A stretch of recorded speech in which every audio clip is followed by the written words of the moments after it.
warahmatullahi wabarakatuh. Kali ini kita sedang ada di podcast review pembelajaran produk KIK dan kue Indonesia. Nah, kali ini kita akan membahas tentang produk olahan kue Indonesia yang terbuat dari tepung kanji. Dan materinya ini akan disampaikan oleh mahasiswa pendidikan Tata Boga dari Universitas Pendidikan Indonesia, yaitu Fania Kintara Aska. Nih, orangnya ada di sini, kita mulai aja ya. Baik, alhamdulillah ya. Semoga kita semua senantiasa ada dalam lindungan Allah Subhanahu wa taala. Dan tetap semangat. Pada pembahasan kali ini kita ada beberapa topik nih ya, tentang konsep dan prinsip kue Indonesia dari tepung kanji.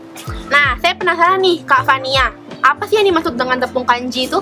Baik, sebelum kita masuk kepada materi kue Indonesia dari bahan dasar tepung kanji, alangkah baiknya ya kita mengetahui dan memahami apa itu tepung kanji sendiri ya. Jadi, tepung kanji secara sederhana adalah tepung pati yang diekstrak dari umbi singkong. Nah, biasanya tepung kanji itu dikenal sebagai nama tepung tapioka atau tepung aci. Oh, tepung aci tuh tepung kanji juga? Tepung kanji, ya, okay. Nama lainnya. Kalau gitu, boleh tahu nggak ciri-ciri lebih lanjut nih tepung kanji itu seperti apa? Oke, kalau misalnya dari karakteristik tepung kanji itu sendiri, selain dia teksturnya lembut dan licin, tepung kanji itu memiliki warna putih susu. Dan ketika biasanya dicampurkan dengan air, dia teksturnya akan sedikit menggumpal. Nah, untuk fungsinya sendiri nih, tepung kanji itu fungsinya apa sih sebenarnya?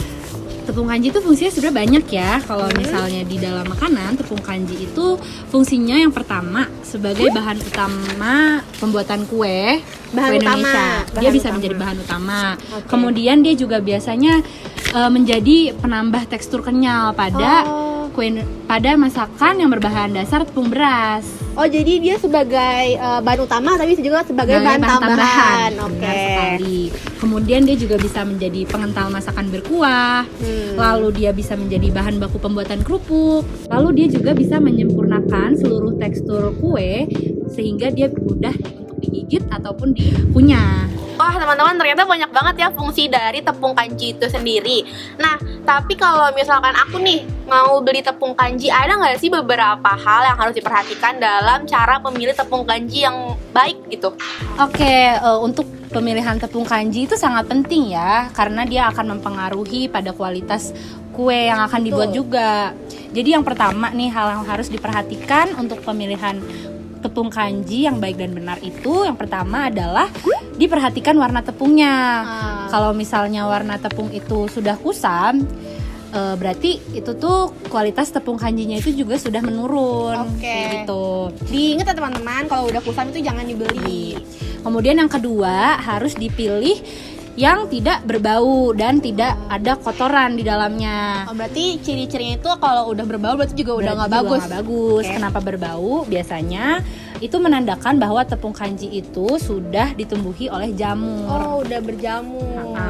Lalu yang ketiga, diperhatikan juga tekstur tepungnya. Kalau misalnya tekstur tepung yang layak dikonsumsi itu adalah yang licin dan menempel di tangan gitu. Dan biasanya tidak ada gumpalan pada tepungnya. Berarti benar-benar halus ya, nggak ada yang tidak ada menggumpal. Baik, tadi kita sudah dijelaskan ya cara memilih tepung kanji yang berkualitasnya itu masih bagus dan layak dibeli gitu kan. Nah, sekarang ini saya ingin tahu nih, apa aja sih olahan kue Indonesia yang menggunakan bahan tepung kanji ini?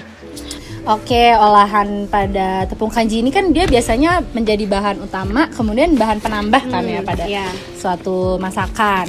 Kalau misalnya dari olahannya sendiri, kue Indonesia itu ada beberapa macam, yaitu kue cenil. Pernah dengar? Oh iya, tahu. Cenil.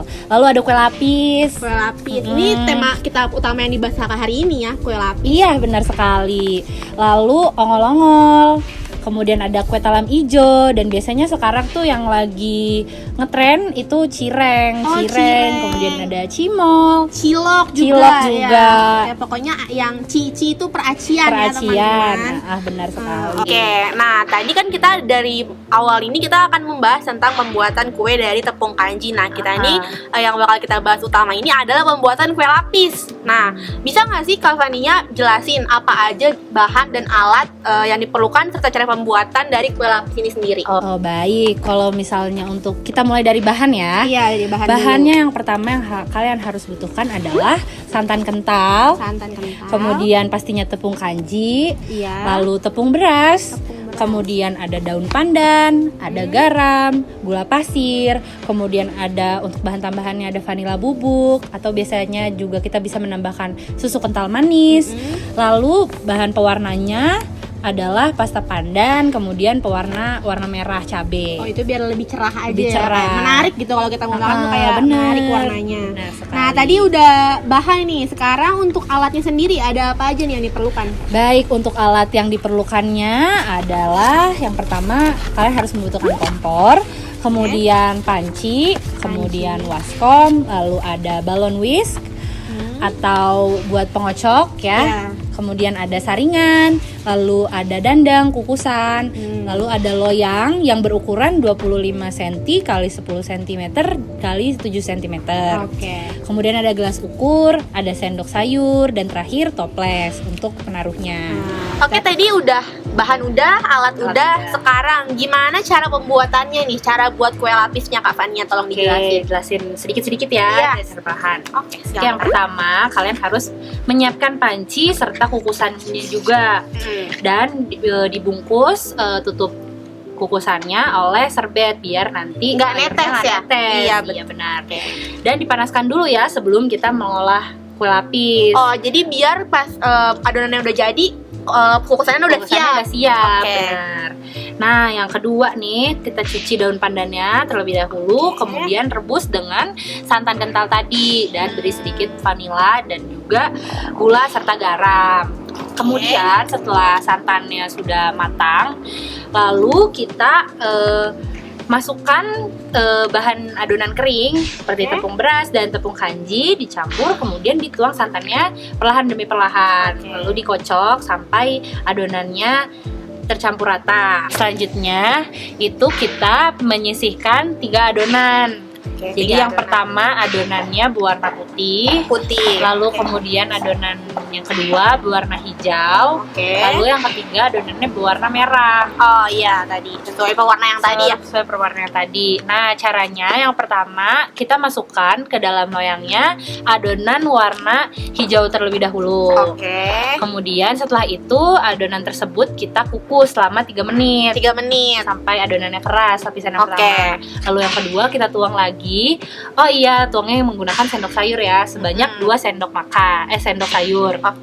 Kemudian kita tuang lagi lapisan kedua yang berwarna putih. Jadi nanti warnanya selang-seling. Setelah itu kita kukus lagi selama 3 menit, lalu lakukan yang tadi lapisan berwarna hijau.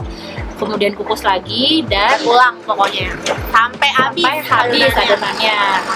Dan yang terakhir, kalau 2 adonan tersebut sudah habis, kita masukkan adonan terakhir yaitu lapisan berwarna merah.